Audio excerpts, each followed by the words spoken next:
पहले कलयुग में संत मिलते ही नहीं हैं, और मिल भी जाते हैं तो कोई उनको पहचान भी नहीं पाता।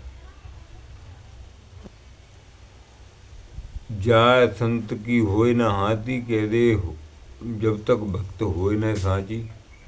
जहाँ हजारों लोग एक दूसरे की निंदा करने में लगे हुए हैं, बेचारे दूसरे का सुख देखकर, दूसरे का सम्मान देखकर इतने जलने वाले हैं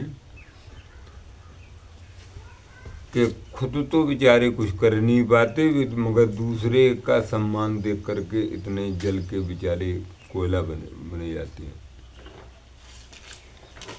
मगर भगवान की कृपा है, उनके ऊपर भगवान की कृपा है, उनका भी एक सौभाग्य, बेचारे कुछ तो कर रहे हैं।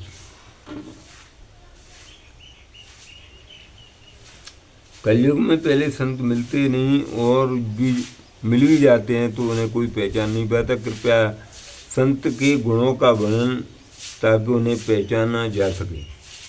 अच्छा तो यही है कि आप स्वयं सत्संग करें। संत के गुणों का वर्णन शास्त्र में बहुत ज़्यादा है।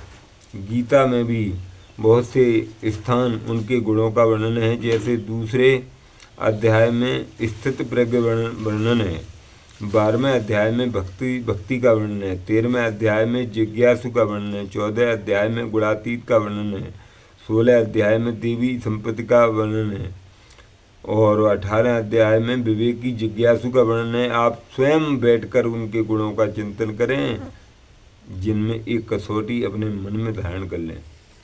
दूसरे को हानि पहुंचाने वाले जो विचार हैं, जिसके विचार दूसरे को हानि पहुंचाने वाले हैं, वे सत्पुरुष के अनुकूल नहीं हैं। जो जानबूझकर तो क्या, अनजान में भी किसी को हानि नहीं पहुंचाने का संकल्प नहीं करता, उसको सत्पुरुष कहते हैं। और जो परमात्मा से एक होकर सबके सर्वभूत सब अपनी स्वस्वरूप दृष्टि से देखता है, वह संत है। जिसकी जीव में जप और तप है, वह संत है। बोलना चाहिए, बोलने का सच आवश्यक है। झूठ नहीं बोलना चाहिए, ऐसा बोलना चाहिए कि जो हितकारी हो, किसी के लिए हानिकारक न हो। सत्पुरुष की बोली ऐसी ही होती है, सच्ची होने पर कड़वी नहीं हो, मगर जो मीठी बोलता है और उसके शब्दों में अंतरात्मा में कड़वाहट, वो भी अच्छी नहीं। अगर थोड़ी कड़वाहट हो बोलने में, लेकिन अंदर से शहद जैसी हो, तो अच्छा है। ठकुर सुहाती कहते हैं, ठकुर सुहाती बात अच्छी तो लगती है, लेकिन उसके अंदर करवाहट होती है। प्रिय हो, सत्य हो, हित हो, मित हो, ज़्यादा विस्तार नहीं होना चाहिए। थोड़े ही में ही सारी बातें कह देनी चाहिए, गिनी चुनी बात हो और मौके की बात हो। मृत्यु में विवाह का गीत गाने लगें। अगर किसी की मृत्यु हो रही हो और आज मेरे यार की शादी है और कोई कहने लगे, कितना बुरा लगेगा।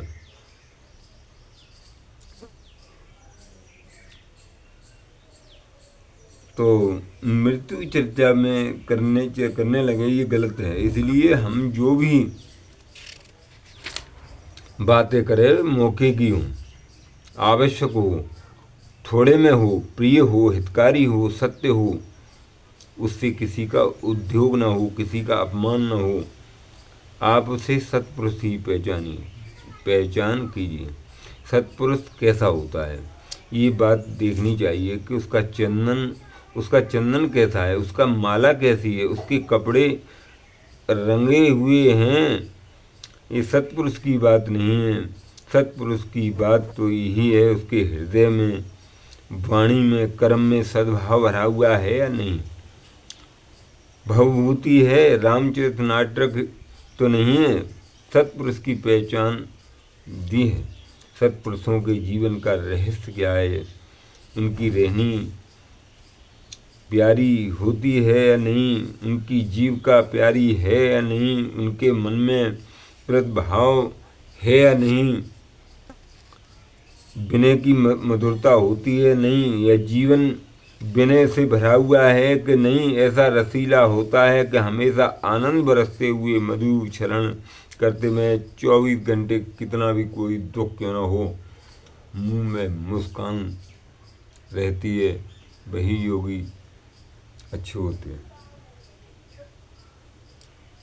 दुख को सुख में बदल दे और सुख को दुख में बदल देना चाहिए, उसी को संत। क्योंकि ये किसी को आभास न हो इसे कोई दुख है। सुख में दुख और दुख में सुख। हमेशा आनंद बरसते हुए मधु चरण करते चलते हैं। उनकी वाणी में नियम होता है, जो बोलना आवश्यक होता है वही बोलते हैं। अनाप शनाप कभी बोलने वाला जो है, अनाप शनाप ज़्यादा बोलने वाला, उसके लिए न तो कोई सिद्धि हो सकती है और उसकी इज्जत पर हमेशा ठेस पहुँचेगी, क्योंकि अधिक बोलेगा तो वो गलत ही बोलेगा।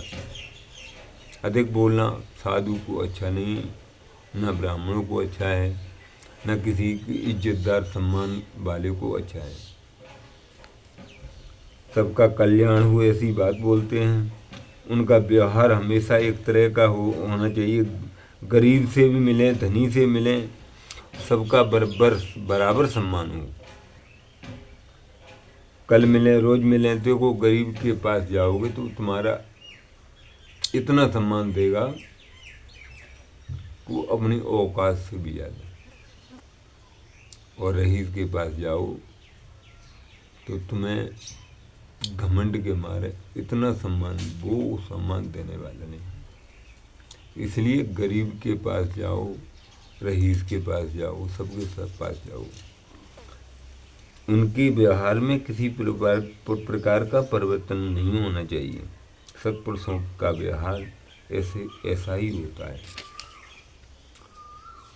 तो सब सब सब से मिलिए, सबसे जुलिए, सबका लीजिए नाम। हाँ जू करते रहिए, बैठ आपने ठाम। सबसे मिलो, सबसे जुड़ो, सबके पास बैठना चाहिए सब, और